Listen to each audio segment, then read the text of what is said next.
La primera vez que mi experimento falló, me mató. La segunda, arruinó a quienes me lo robaron. Estaba de pie bajo las luces blancas de la competición. Mi mano sujetaba una llave de latón del laboratorio. Veía a mis 3 antiguos compañeros fingir que no tenían miedo. Al otro lado del escenario, su máquina descansaba en una vitrina de seguridad. Cada superficie de acero relucía. Las cámaras se cernían sobre ella. Los jueces se inclinaban hacia adelante. Una cuenta atrás digital brillaba sobre el recinto. 10 minutos para la activación. 9, 8. Mi antigua mejor amiga, Marta Ruiz, sonreía al público, como si lo hubiera inventado todo ella sola. Llevaba la chaqueta azul marino que nuestra universidad reservaba para los finalistas nacionales. La misma chaqueta que yo una vez soñé con llevar. El profesor Adrián Vallejo estaba detrás de ella. Apoyaba una mano en su hombro con orgullo. El último miembro del equipo, Lucas Pérez, no paraba de ajustar el inyector, el que llevaba a la cámara de reacción. Él lo sabía. Lo noté por cómo le temblaban los dedos. Su experimento no iba a funcionar. No porque lo hubieran montado mal. No porque el catalizador se hubiera degradado, ni porque el software estuviera corrupto o la fuente de alimentación fuera inestable. No funcionaría porque el diseño que robaron nunca estuvo completo. Y la única persona que sabía lo que faltaba estaba a 20 metros, con la verdadera llave del laboratorio en el bolsillo. Yo. Cuando la cuenta atrás llegó a los 5 minutos, Marta miró al otro lado del escenario. Nuestras miradas se cruzaron. Su sonrisa vaciló durante medio segundo. Eso fue todo lo que necesité. Levanté la llave entre 2 dedos y dejé que reflejara la luz. Su rostro palideció. 3 meses antes, me había despertado gritando. Estaba en el suelo del dormitorio de mi infancia. Mi madre entró corriendo con un cesto de la ropa. Casi lo deja caer sobre mi cabeza. «Elena, ¿qué ha pasado?» No pude responder. Mis pulmones aspiraban un aire que olía a detergente de lavanda, no a plástico quemado. Mi piel estaba intacta. Mis manos no estaban quemadas. No había sangre en mi boca, ni alarma sonando, ni ese sabor metálico y amargo en la lengua. Solo había luz de sol, mi viejo escritorio y un calendario en la pared. 4 de marzo. Me quedé mirando al aire. Luego vomité en la alfombra. En mi primera vida, morí el 19 de agosto. Fue en el laboratorio 3. Después de que el profesor Vallejo cerrara la puerta de emergencia desde fuera, lo recordaba todo. El bioreactor se había sobrecalentado durante una demostración privada. Era para un patrocinador farmacéutico. Marta había cambiado los límites de presión en el software. Lucas había desconectado el respiradero secundario. Vallejo me dijo que me quedara dentro para estabilizar el cultivo, mientras él ponía a salvo a los patrocinadores. Prometió que abriría la puerta. Nunca lo hizo. Lo último que vi a través del cristal reforzado fue a Marta. Sostenía mi cuaderno de laboratorio contra su pecho, mientras Vallejo la guiaba hacia la salida. Mi investigación, mis ecuaciones, mi proceso, mi prueba de que un sistema bacteriano de bajo coste podía fabricar una rara proteína de coagulación. A una fracción del precio actual, me dejaron morir y se presentaron al Concurso Nacional de Innovación. 6 semanas después. Usando mi trabajo, ganaron. Lo supe porque vi la ceremonia en la televisión del hospital. No había muerto al instante. Las quemaduras químicas destruyeron mis pulmones lentamente. Lo suficiente como para ver a Marta aceptar la medalla de oro, a Vallejo anunciar un acuerdo de licencia, y a Lucas decir a los periodistas que el proyecto fue un esfuerzo colaborativo desde el principio. Nadie mencionó mi nombre. Morí antes del amanecer del día siguiente. Luego desperté en marzo. Viva, con 18 años. A 7 días de entregarle al profesor Vallejo la primera versión funcional de mi diseño.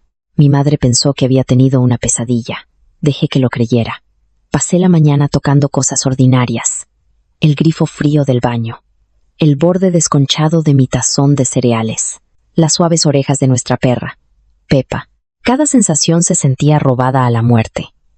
Al mediodía, el miedo se transformó en algo más limpio. Un plan. En mi primera vida, había creído que la inteligencia era suficiente.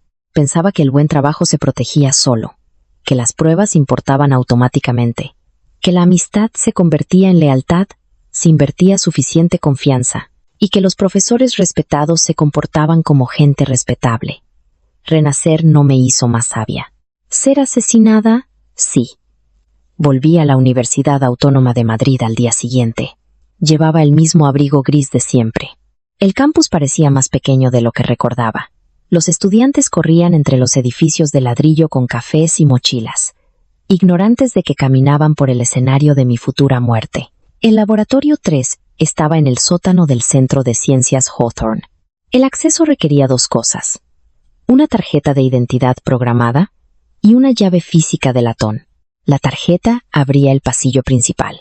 La llave abría el almacén químico interior, el congelador de cultivos y la caja de anulación manual del bioreactor. En mi primera vida, el profesor Vallejo me había dado esa llave, porque yo trabajaba hasta más tarde que nadie. Luego Marta empezó a pedírmela prestada. Después, dejó de preguntar. Cuando entré en el laboratorio, estaba sentada en mi taburete, con los pies apoyados en el armario inferior. Llevaba el pelo oscuro recogido en ese moño suelto, el que usaba cuando quería parecer brillante sin esfuerzo. Lucas estaba en la pizarra. Copiaba una de mis ecuaciones en su tablet. «Ahí está», dijo Marta. «Pensábamos que nos habías abandonado».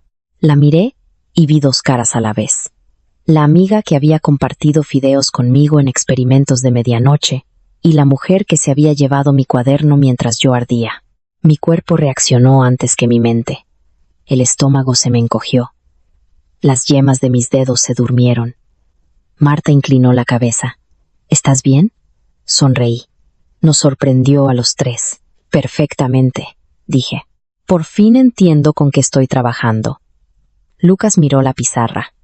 «Bien, porque Vallejo quiere el modelo de crecimiento actualizado para el viernes». «Lo sé». Él señaló la ecuación que había copiado. «Tu coeficiente de transferencia de oxígeno está mal». No estaba mal. Simplemente no entendía por qué lo había ajustado.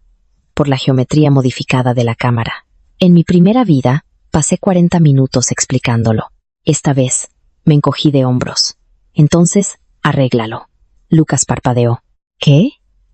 «Si está mal, arréglalo». Marta se rió, pero había un filo en su risa. Alguien se ha levantado dramática. Crucé la sala y abrí mi taquilla. Mi cuaderno estaba exactamente donde lo recordaba, debajo de una bata de laboratorio doblada. Lo saqué. Hojé las páginas y sentí una extraña pena. Estas ecuaciones habían sido pedazos de mi alma. Ahora parecían pruebas en la escena de un crimen. Marta se deslizó del taburete. «Vallejo dijo que deberíamos enviar el resumen preliminar para el concurso esta noche». «¿Nosotros?», pregunté. Hizo una pausa. Esa sola palabra no le había preocupado en mi primera vida, porque yo estaba demasiado emocionada para darme cuenta.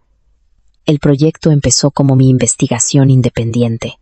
Vallejo añadió a Marta y a Lucas después de la primera prueba exitosa. Cuando se envió el resumen, mi nombre aparecía en 3er lugar. Marta se recuperó rápidamente. «El equipo». «¿Qué equipo?». Lucas se detuvo. Cerré el cuaderno. Nunca acepté que esto fuera una inscripción de equipo. La sonrisa de Marta se desvaneció. «No tienes que aceptarlo. Vallejo supervisa el laboratorio. Supervisa mi plaza. No es el dueño de mi trabajo». La sala se quedó en silencio. Entonces la puerta se abrió. El profesor Vallejo entró con 4 cafés, y la confianza de un hombre al que nadie útil le había dicho que no. Tenía 43 años. Atractivo, de una manera cuidada, con canas en las sienes, y una voz en la que los donantes confiaban. En mi primera vida, confundí su atención con mentoría. «Elena», dijo cálidamente. «Excelente. Justo te estaba buscando. Aquí estoy». Le dio un café a Marta, luego a Lucas. Dejó uno junto a mi mesa sin preguntar cómo lo tomaba. «Tenemos una oportunidad. El comité del concurso ha aceptado revisar proyectos biomédicos en fase avanzada. Marta ha redactado un resumen basado en nuestra plataforma de proteína de coagulación». «¿Nuestra?», repetí. Los ojos de Vallejo se afilaron, pero su sonrisa permaneció. «La ciencia es colaborativa. También el robo, Al parecer, Lucas inspiró demasiado rápido. Marta me miró fijamente. Vallejo dejó el último café. Quizá deberíamos hablar en privado. No. Saqué la llave del latón de mi bolsillo. La puse en la mesa entre nosotros. Deberíamos hablar con claridad. Su mirada se posó en la llave. Esa llave era el centro de todo. Acceso, control, oportunidad.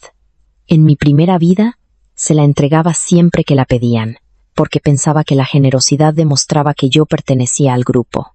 Esta vez, volví a cerrar los dedos alrededor de ella. El laboratorio 3 está asignado a mi investigación hasta final de curso, dije. El almacén contiene cultivos registrados con mi número de proyecto. El inventario del congelador está firmado a mi nombre. A partir de hoy, nadie usa el laboratorio interior sin que yo esté presente. Marta soltó una carcajada. No puedes hablar en serio. La miré. Pruébame. La voz de Vallejo se suavizó. Así sonaba cuando quería que alguien confundiera una amenaza con preocupación. Elena, pareces angustiada. Tómate la semana libre. Déjame la llave y conservaremos tu trabajo hasta que te sientas más estable. Ahí estaba. El primer intento de apartarme. Lo esperaba. Aún así, sentí el viejo miedo subir por mi pecho. Luego recordé la televisión del hospital. La medalla de Marta. La entrevista de Vallejo. Mi nombre ausente en mi propia vida. Guardé la llave en el bolsillo. No, dije. Creo que me quedaré. Vallejo no discutió delante de ellos. Los hombres como él rara vez muestran su enfado donde pueda ser visto. Simplemente asintió, recogió el café intacto y dijo, retomaremos esto cuando pienses con más racionalidad. En cuanto se fue, Marta se acercó lo suficiente como para oler su perfume cítrico. ¿Qué te pasa?, susurró. Quise decirle que la había visto abandonarme tras un cristal reforzado. Quise describir las luces azules de emergencia parpadeando en su rostro, mientras elegía mi cuaderno en lugar de mi vida. En vez de eso, la miré a los ojos y pregunté, ¿recuerdas la primera noche que trabajamos aquí? Su expresión vaciló. Claro. Dijiste que tenías pánico de que todos descubrieran que no encajabas. Fue hace 2 años. Te dije que nunca dejaría que nadie te hiciera sentir prescindible. La mandíbula de Marta se tensó.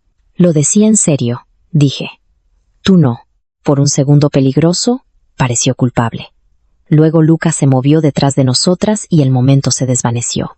Necesitas dormir, dijo ella. Y cuando te calmes, vas a disculparte. Salió con Lucas siguiéndola. Él no me miró. Tan pronto como la puerta exterior se cerró, mis rodillas cedieron. Me agarré a la mesa hasta que la oleada pasó. El coraje parece limpio desde la distancia. De cerca, a menudo es náusea, manos temblorosas, y la decisión de no correr mientras cada nervio te lo ordena. Cerré el laboratorio interior. Luego empecé a desmantelar mi propio futuro. El proceso funcional dependía de 6 etapas. Cualquiera con mi cuaderno podía reproducir las 5 primeras. Preparación de la cepa, inserción del plásmido, crecimiento controlado, inducción y filtración inicial. La 6ª etapa era el secreto. La proteína de coagulación se plegaba incorrectamente, a menos que el cultivo experimentara una secuencia precisa de pulsos minerales, cambios de temperatura y microoxigenación. Durante una estrecha ventana de 27 minutos, había descubierto la secuencia por accidente. Tras un ciclo defectuoso de la incubadora, en mi primera vida, escribí cada detalle en el cuaderno rojo que Marta robó. Esta vez, copié el proceso visible en un nuevo cuaderno azul, y cambié 3 valores. Ninguno de los cambios causaría una explosión. No me interesaba matar a nadie. Simplemente producirían una proteína inútil e inactiva, que parecía correcta en las pruebas preliminares estándar.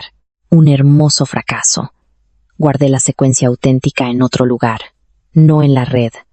Vallejo controlaba el servidor de la universidad, no en mi taquilla. Marta sabía la combinación. La escribí a mano en las páginas interiores de un libro infantil de astronomía. Mi padre me lo había regalado antes de morir. Luego metí el libro en una caja sellada, debajo de las mantas de invierno de mi madre. A la mañana siguiente, Mi tarjeta de identidad dejó de abrir el pasillo del laboratorio. Me paré frente a la luz roja de acceso y casi me reí.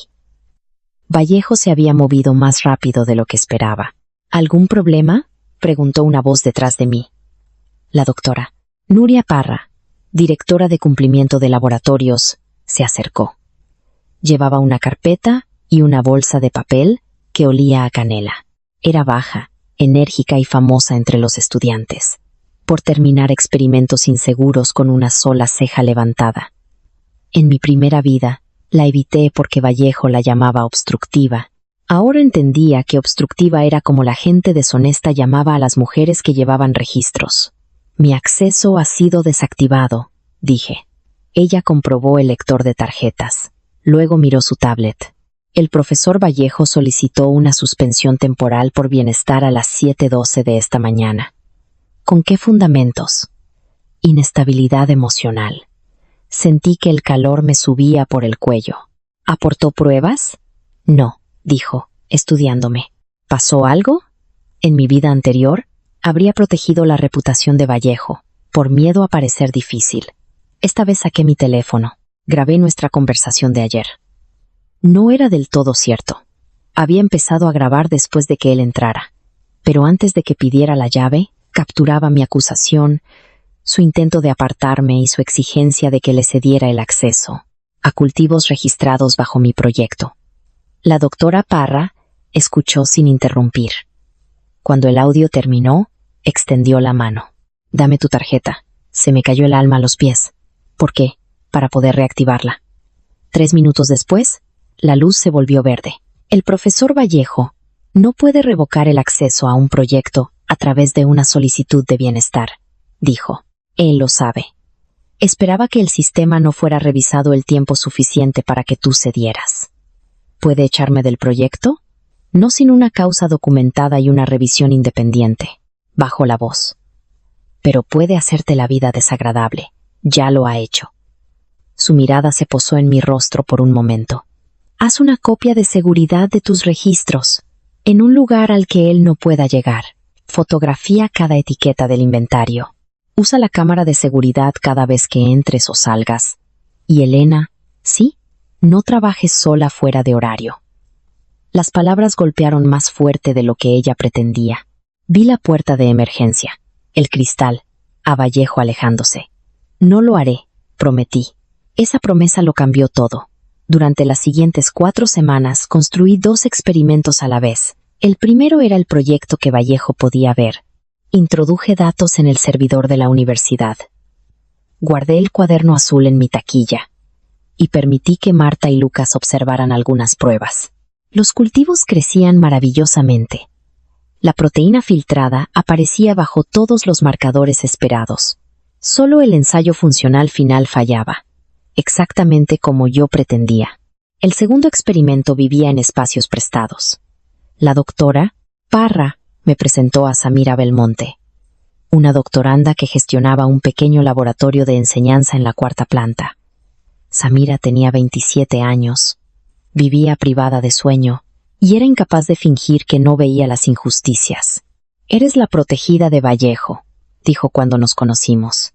«Exprotegida. Bien. Los protegidos son agotadores», señaló una mesa vacía. «Puedes usar esa estación de 6 a 10 de la mañana. Todo se registra. Nada radioactivo. Ni líquidos misteriosos en tubos sin etiquetar. Si rompes mi centrifugadora, te enterraré bajo el edificio». Fue la bienvenida más amable que había recibido en semanas. Rediseñé el proceso para que ya no dependiera del costoso equipo del laboratorio 3. En mi primera vida, mi obsesión había sido la eficiencia. Después de morir, la asequibilidad no era suficiente. Quería resiliencia. Un proceso que pudiera funcionar en hospitales regionales, en clínicas de desastres y en pequeños centros de producción sin un reactor de $1 millón. El nuevo diseño usaba cartuchos modulares, sensores desechables y una cámara de mezcla del tamaño de una mano, controlada por una placa de código abierto. Era menos elegante que la máquina original. También era más difícil de monopolizar. Samira observó mi primer prototipo traquetear sobre la mesa, como una tetera enfadada. Esa cosa está intentando escapar, dijo. Tiene ambición. Tiene los tornillos sueltos. Ambas nos reímos. El sonido me sorprendió. Había olvidado que todavía era capaz de hacerlo. Mientras tanto, Marta interpretaba a la amiga preocupada. Me enviaba mensajes preguntando si había comido. Dejaba Tess fuera del laboratorio interior cerrado. Decía a los compañeros que estaba bajo presión y que necesitaba comprensión. Luego empezó a reunir aliados. A finales de marzo, la gente dejó de invitarme a grupos de estudio. 2 estudiantes me preguntaron si estaba teniendo una crisis nerviosa. Un profesor sugirió que considerara una carga de cursos más ligera. Alguien pegó una nota en mi taquilla que decía: «La ciencia requiere trabajo en equipo».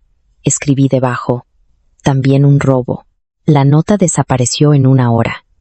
Lucas era más silencioso. Me observaba con la expresión tensa de alguien parado en una vía de tren, fingiendo no oírlo. 2 veces lo pillé, fuera del laboratorio 3 pasada la medianoche. Ambas veces afirmó que se le había olvidado material. La tercera vez estaba preparada. Había puesto un precinto de seguridad en la puerta del almacén interior y coloqué una pequeña cámara de movimiento dentro de mi taquilla. A las 12:43 de la madrugada, la cámara grabó a Lucas abriendo la taquilla, con una llave copiada. Sacó el cuaderno azul, fotografió cada página y lo devolvió exactamente donde lo encontró, exactamente donde yo quería. A la mañana siguiente, se apoyó en mi mesa, con una naturalidad forzada. «¿Cómo va el problema del ensayo?», preguntó. «Sigue muerto. Quizá el tiempo de inducción esté mal. Quizá... Deberías dejarnos ayudar». Me aparté del microscopio. «¿Por qué?». Su garganta se movió. «Porque se supone que somos un equipo». «No, Lucas. Se supone que tú debes ser útil. Hay una diferencia». Su rostro se endureció. «Te crees mejor que nadie. Creo que fotografiaste mi cuaderno a las 12:43 de esta mañana». Se quedó sin color. Puse mi teléfono sobre la mesa. El video en pausa mostraba su mano dentro de mi taquilla. Durante varios segundos no dijo nada. Luego me sorprendió. Empezó a llorar. No fuerte, no de forma teatral. Sus hombros se encogieron y se cubrió la boca como avergonzado por el sonido. «Vallejo dijo que cancelaría mi beca», susurró. «Dijo que si no demostraba que ocultabas datos, me denunciaría por falsificar los registros de calibración del semestre pasado». «¿Los falsificaste?». Lucas desvió la mirada. Esa fue respuesta suficiente. En mi primera vida, podría haberlo consolado. Podría haber confundido la lástima con la absolución. Pero lo recordé desconectando el respiradero secundario. «Desactivaste un sistema de seguridad por él», dije. Sus ojos se clavaron en los míos. «¿Qué?». El suceso aún no había ocurrido. Había hablado demasiado rápido. Me corregí. «Lo harías. Eso es lo que me asusta». Se secó la cara. «No entiendes lo que puede hacer». «Lo entiendo perfectamente». «Entonces ayúdame». Lo estudié. Aquí estaba la primera interrupción real en mi plan. Lucas había sido un villano en mi último recuerdo, pero el renacimiento me había devuelto a un tiempo anterior, a que cometiera su peor acto. Era culpable de cobardía, robo y fraude. Aún no era culpable de dejarme morir. La distinción importaba. No lo suficiente como para confiar en él, lo suficiente para ofrecerle una salida. «Escribe todo lo que Vallejo te pidió que hicieras», dije. «Incluye fechas, mensajes y los registros de calibración. Envía copias a la doctora Parra y a la Oficina de Integridad Académica. Luego retírate de su equipo». Lucas negó con la cabeza al instante. «Me destrozará». «Quizá». ¿A eso lo llamas ayudar? No. A eso lo llamo elegir quién destruye tu vida. ¿Vallejo o tú?» Me miró con los ojos húmedos y furiosos. Luego recogió su mochila y se fue. Esa tarde se publicó la lista de inscritos en el concurso. Mi nombre no estaba en ella. Marta Ruiz, Lucas Pérez y el profesor Adrián Vallejo habían presentado un proyecto titulado Biosíntesis portátil de factor recombinante. Habían tomado mi cuaderno azul, habían tomado mi título original. Y según el resumen, ya habían logrado una expresión funcional estable. Leí la afirmación 2 veces. Luego sonreí. Acababan de inscribirse en un concurso nacional, con un experimento que nunca podría funcionar. No los confronté. Eso era lo que esperaban. Marta se había preparado para la ira. Vallejo se había preparado para las acusaciones. Lucas se había preparado para negarlo todo. Ninguno de ellos se había preparado para el silencio. Imprimí el resumen de la inscripción, subrayé cada afirmación falsa y se lo llevé a la doctora Parra. Leyó el título y exhaló por la nariz. Este es tu proyecto. Es la versión señuelo. Sus ojos se levantaron. Explícate. Le hablé de los valores alterados, aunque no de la secuencia auténtica. Si su proceso no puede producir proteína funcional, fracasarán en la revisión técnica. Probablemente han repetido tus ensayos preliminares. Esos pasarán. La demostración final requiere actividad en vivo. Lo sé. La doctora Parra se reclinó. ¿Quieres que lleguen al escenario? Quiero que todos vean exactamente lo que robaron. Eso es venganza. Sí. Pareció sorprendida por mi honestidad. Continué. También es una prueba. Si los desafío ahora, Vallejo dirá que contribuí con trabajo inicial menor y me volví resentida. Marta presentará el cuaderno que Lucas fotografió. Dirán que el proceso es suyo. Pero si presento un sistema funcional basado en un diseño distinto, establezco mi cronología y dejo que su proceso copiado falle bajo condiciones controladas, la diferencia se vuelve medible. ¿Pretendes presentarte por separado? Pretendo ganar. Por primera vez, la doctora Parra sonrió.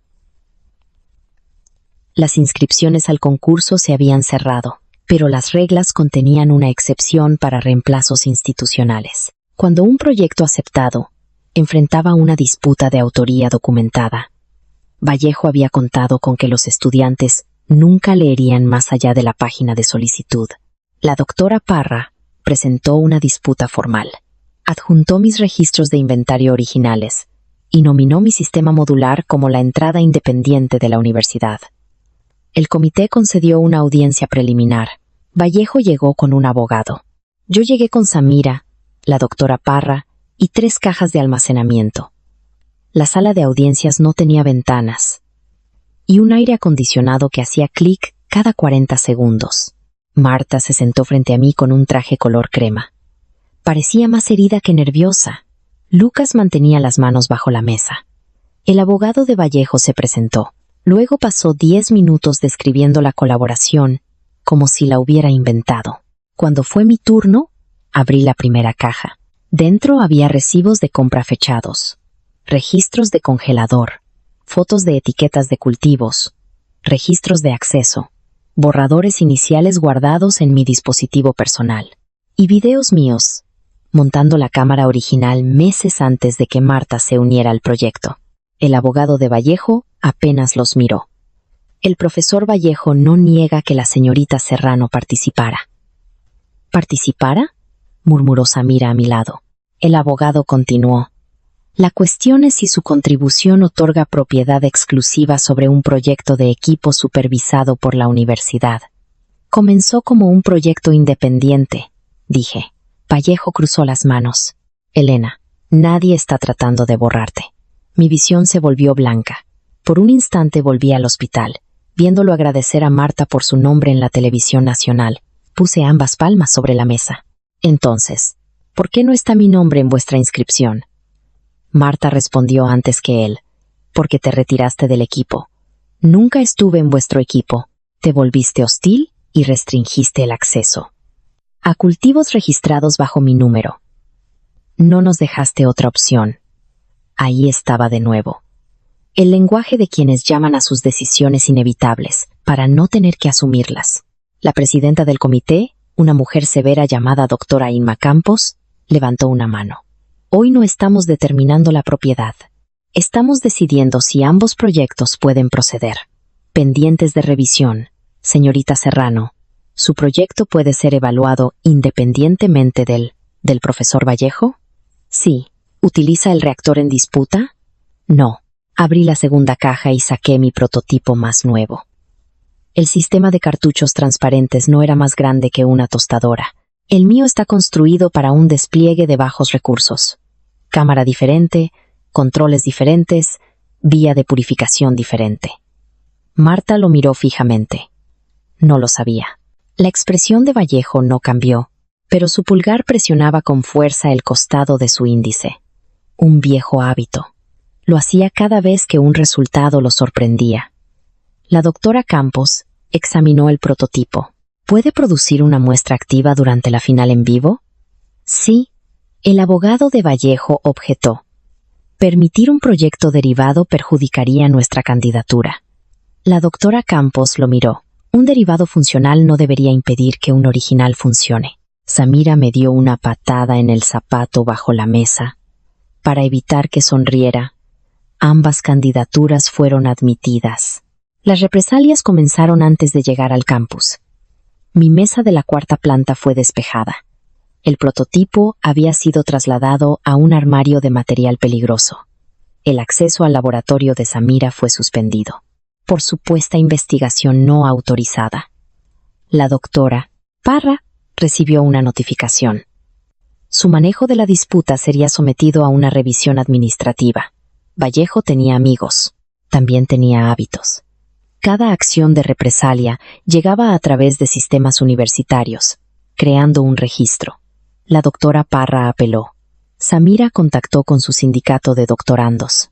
Yo trasladé el prototipo al garaje de mi madre y seguí trabajando entre cajas de adornos navideños y un cortacésped que no arrancaba desde 2019. Mi madre me observaba soldar una placa de sensores en la mesa de la cocina. «No me has contado lo que pasó», dijo.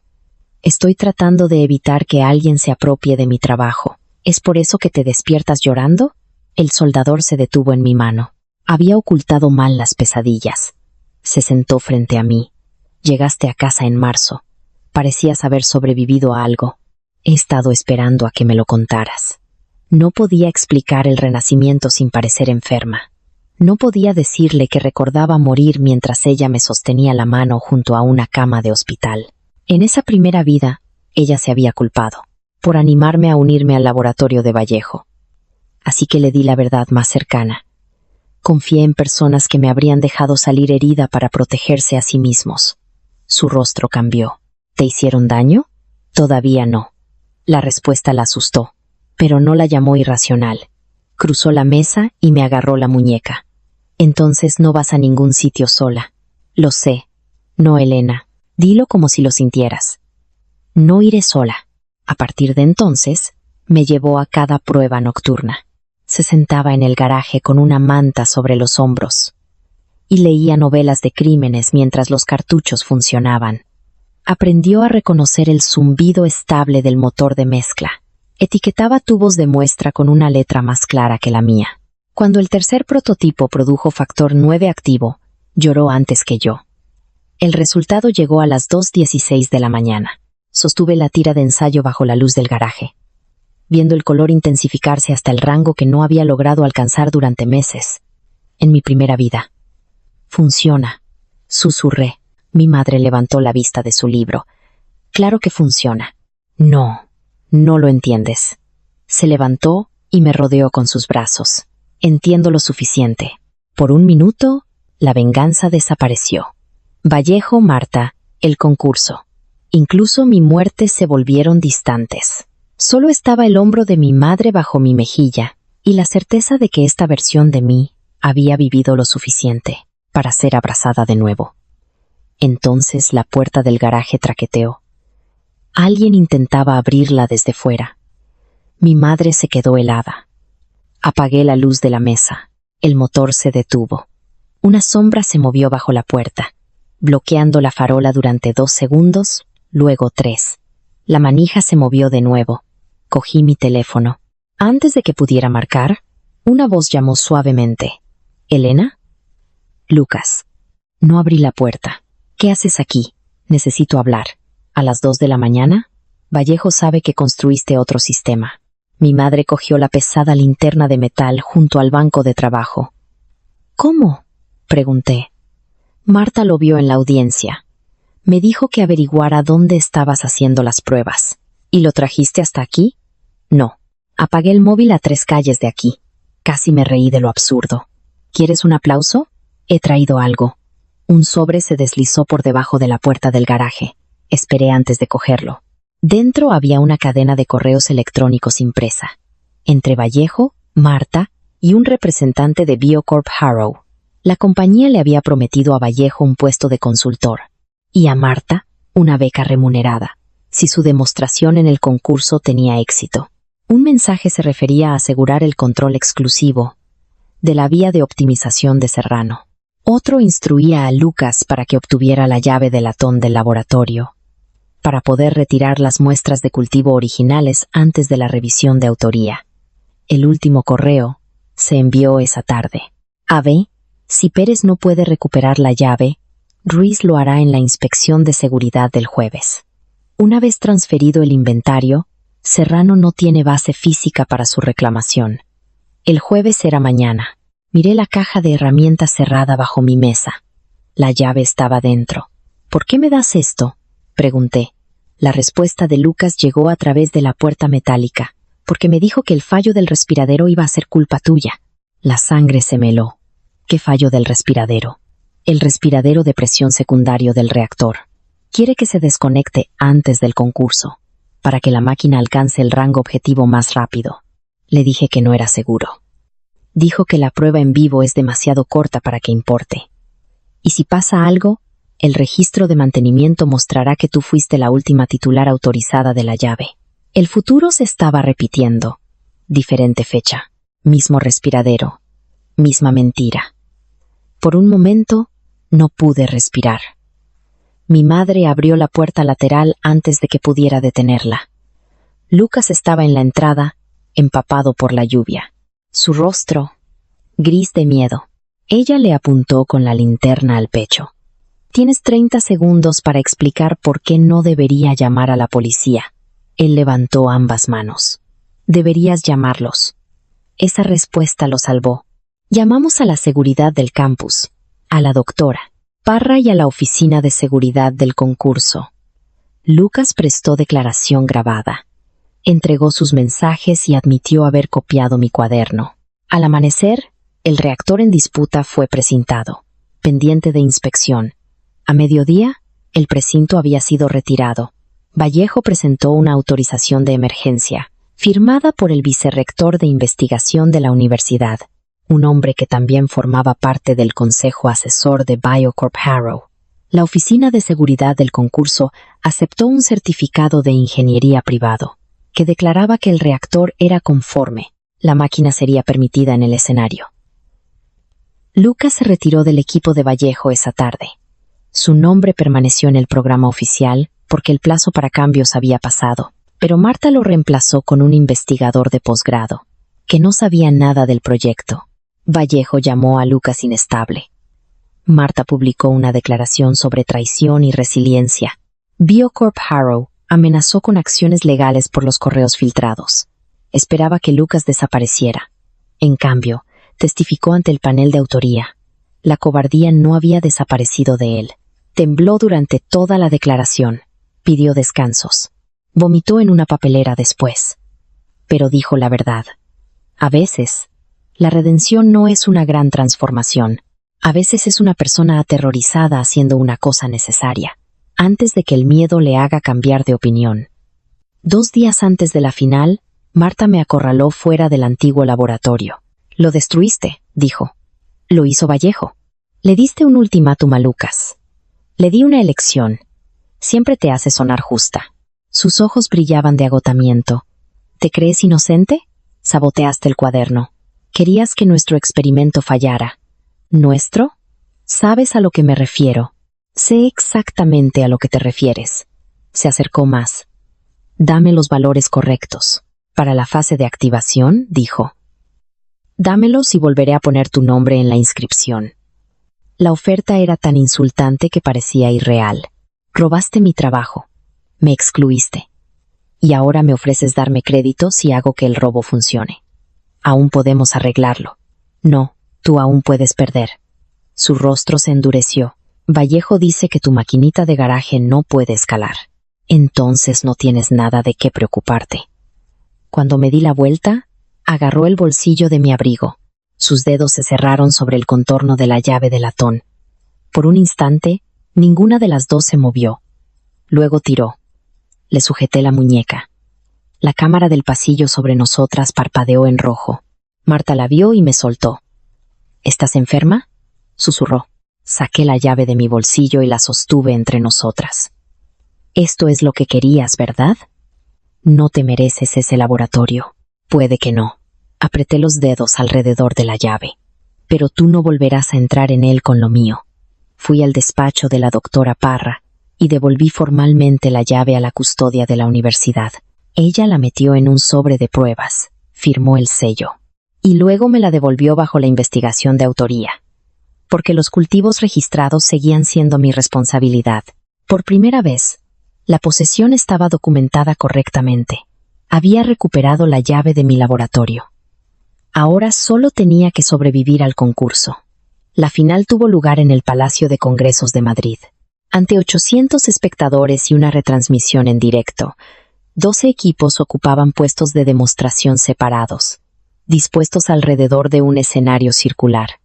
Mi sistema modular estaba en el puesto 7, junto a 3 cartuchos sellados, un lector de ensayos y una fotografía del garaje donde se había construido. El reactor de Marta dominaba el puesto 8. Vallejo había vestido el robo de cromo. Antes de que se abrieran las puertas, los inspectores de seguridad del concurso revisaron cada conexión. Un inspector se detuvo junto al respiradero secundario, comprobó el certificado y colocó una etiqueta verde de aprobación. Lo fotografié con la hora visible. Samira se dio cuenta. ¿Esperas problemas? Ya he terminado de sorprenderme. La doctora Parra estaba detrás de nuestra barrera con mi madre. Lucas observaba desde los asientos del público, lejos de Vallejo. Cuando vio que lo miraba, asintió levemente. La ronda de activación en directo comenzó al mediodía. Cada equipo tenía 30 minutos para inicializar su sistema, producir una muestra y demostrar su función. Marta habló primero. Su voz era pulida, segura, y casi idéntica a la presentación que yo había escrito en mi vida anterior. Describió la escasez mundial de terapias de coagulación. Describió los costes de fabricación reducidos. Llamó al reactor, nuestra respuesta al acceso desigual. La gente aplaudió. Luego apareció la cuenta atrás. A los 10 minutos, su cultivo circulaba normalmente. A los 8, la temperatura se estabilizó. A los 6, Marta inyectó la solución mineral, usando la concentración falsa de mi cuaderno azul. Lucas se cubrió la boca entre el público. A los 4, no pasó nada. La curva de actividad esperada permaneció plana. Marta ajustó el control de oxígeno. El asistente de posgrado revisó el cable del sensor. Vallejo se inclinó sobre la consola e introdujo un comando manual. La cámara se estremeció. Un juez preguntó, ¿se ha retrasado la activación? Un ligero retardo del sensor, dijo Marta. No había ningún retardo del sensor. A los 2 minutos, Vallejo aumentó la presión. La etiqueta verde de seguridad junto al respiradero secundario empezó a vibrar. Me acerqué al oficial de seguridad. Deténganlo. Ese reactor no es seguro. Vallejo me oyó. Permanezca en su puesto. El respiradero no está liberando. Ha sido certificado. La advertencia de presión cambió de ámbar a rojo. Una alarma sonó en el recinto. Por un segundo terrible, todos se congelaron. En mi memoria, aquí era donde Vallejo me ordenaba entrar en el laboratorio. Esta vez, pulsé el botón de aislamiento de emergencia. Montado entre los puestos. Un escudo transparente cayó alrededor del reactor de Marta. La energía se desconectó. La presión se liberó por el escape principal, con un silbido violento. El público estalló en voces asustadas. Vallejo se volvió hacia mí. Has terminado nuestra demostración. Tu máquina era insegura. La lectura era recuperable. Un oficial de seguridad retiró la etiqueta verde y examinó el respiradero. Su expresión cambió. La válvula interna está bloqueada mecánicamente. Vallejo me señaló. Ella tenía la llave. Todas las cámaras se giraron. Metí la mano en el bolsillo y levanté la llave de latón, volviendo al momento con el que comenzó la historia. Marta palideció. Sí, dije. Tengo la llave documentada que se me entregó esta mañana. Vallejo se aferró a ello. Entonces, ella tuvo acceso. No. La doctora Parra se adelantó sosteniendo el sobre de pruebas y el registro de acceso. El reactor fue trasladado fuera del laboratorio 3 ayer a las 16:10. La llave de la señorita Serrano permaneció sellada bajo mi custodia desde las 8:03 de ayer hasta las 9:15 de esta mañana. El número de sello está registrado. Las grabaciones del recinto muestran que el reactor llegó aquí antes de que ella la recibiera. El oficial de seguridad miró hacia Vallejo. ¿Quién transportó la máquina? Marta respondió demasiado rápido. El profesor Vallejo. El silencio se hizo en el puesto 8. Vallejo la miró fijamente. Ella se dio cuenta de lo que había hecho. La presidenta del concurso suspendió su participación de inmediato. Los técnicos se llevaron el reactor como prueba. Vallejo intentó seguirlos, pero la seguridad del recinto se lo impidió. Por primera vez desde que lo conocía, parecía ordinario, no poderoso, no brillante. Solo un hombre asustado cuya autoridad había dependido de que los demás guardaran silencio. Mi temporizador seguía corriendo. Quedaban 9 minutos. La doctora Campos se acercó a mi puesto. Señorita Serrano, ¿desea retirarse tras la interrupción? Miré a mi madre. Ella apretó la mano de Samira. No, dije. Enciendan mi cámara. Cargué un cartucho nuevo. Mi sistema no relucía. Zumbaba. La cámara transparente se llenó de cultivo. La tira del sensor desechable se volvió azul. Y el controlador inició la secuencia de activación que había escondido. Dentro del libro de astronomía de mi padre. 7 minutos. Entró el primer pulso mineral. 5 minutos. La temperatura de la cámara cambió. 3 minutos. Se formaron microburbujas en una espiral precisa a través del cultivo. 1 minuto. Recogí la muestra y la introduje en el lector de ensayos. El recinto se quedó tan silencioso que podía oír el ventilador de la máquina. El resultado apareció. Actividad funcional. 93,8%. Por un instante, nadie se movió. Entonces mi madre gritó, no con elegancia, no profesionalmente. Lanzó ambas manos al aire y gritó mi nombre tan fuerte que la cámara más cercana giró hacia ella. Samira se rió. La doctora Parra se cubrió la boca. Lucas se puso de pie entre el público y empezó a aplaudir. Antes de que todos los demás se unieran, los aplausos crecieron como una tormenta. Había imaginado la venganza como un placer agudo. En cambio, sentí que algo se aflojaba dentro de mi pecho. La versión muerta de mí había pasado sus últimas horas creyendo que su trabajo pertenecería para siempre a quienes la abandonaron. Bajo esas luces, con mi nombre llenando el recinto, finalmente entendí que no estaba completando su vida. La estaba dejando atrás. Los jueces me otorgaron el primer lugar. Vallejo fue apartado del campus, pendiente de investigaciones penales y académicas. El respiradero bloqueado, los correos electrónicos, la manipulación de acceso y el intento de robo de cultivos registrados se volvieron más difíciles de ignorar. Cuando se examinaron en conjunto, Biocorp Harrow negó haber autorizado su conducta y retiró su oferta. El vicerrector dimitió del consejo asesor de la empresa, 3 días antes de que la universidad abriera una revisión externa. Marta perdió su beca y fue suspendida por mala conducta en la investigación. Me envió un único mensaje después de la decisión. «¿Lo planeaste todo?» Respondí una vez. «No. Planeé que tuvieras opciones». Nunca contestó. Lucas admitió su mala conducta.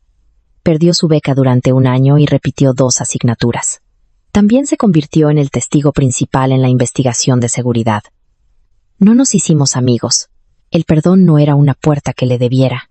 Pero cuando más tarde solicitó un programa de ética clínica, confirmé que finalmente había dicho la verdad. El premio incluía una reunión de licencias con 3 fabricantes. Cada uno ofreció dinero, prestigio y la misma condición, propiedad exclusiva. Lo rechacé. Con los fondos del premio, Samira, la doctora Parra y yo establecimos una cooperativa de investigación independiente de acceso abierto. Los hospitales podían licenciar el diseño del cartucho a precio de coste. Las mejoras debían permanecer disponibles para todas las clínicas participantes. Mi madre se convirtió en nuestra supervisora de inventario no oficial, porque nadie etiquetaba los tubos mejor. Un año después, nuestra primera unidad de fabricación regional comenzó a producir lotes de prueba. La mañana de la inauguración, llevé la vieja llave de latón al nuevo laboratorio. Ya no habría nada.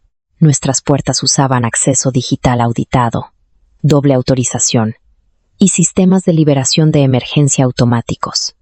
Ningún profesor podía encerrar a un estudiante dentro. Ninguna persona podía borrar a otra de los registros. Monté la llave en un pequeño marco de cristal junto a la entrada. Una nueva becaria preguntó por qué exhibíamos algo obsoleto. Miré por la ventana del laboratorio. A los reactores modulares comenzando su primer ciclo. Luego pensé en Marta en el escenario, esperando que una brillantez robada la obedeciera. Pensé en Vallejo culpando a la persona que esperaba que guardara silencio. Pensé en la chica que había sido, ofreciendo a todos el acceso porque creía que la amabilidad y la rendición eran lo mismo. Me recuerda, dije, que el acceso no es propiedad. La confianza no es una prueba. Y una puerta cerrada solo te protege cuando tú controlas quién tiene la llave. La becaria sintió como si le hubiera dado una lección de política de laboratorio. Quizá lo había hecho, pero cuando toqué el cristal, recordé la cuenta atrás del concurso. La máquina defectuosa de Marta, y el segundo exacto en que ella lo entendió. Se habían presentado con mi experimento. Tenían mi título, mis notas, mi reactor, y todas las ventajas que me habían robado. Lo tenían todo excepto la verdad. Por eso nunca funcionó. Meses después, llegó un paquete. Dentro estaba la chaqueta azul marino del concurso que Marta había llevado en el escenario. El pin de metal había sido retirado, dejando 2 agujeros sobre el corazón. Debajo había una nota que contenía solo 6 palabras. Pensé que ganar me mantendría a salvo. La leí 2 veces, luego la doblé y la devolví a la caja. En mi primera vida, habría buscado un significado oculto. Me habría preguntado si se estaba disculpando, pidiendo perdón o culpando a Vallejo. El Renacimiento me había enseñado a no terminar las frases de los demás por ellos.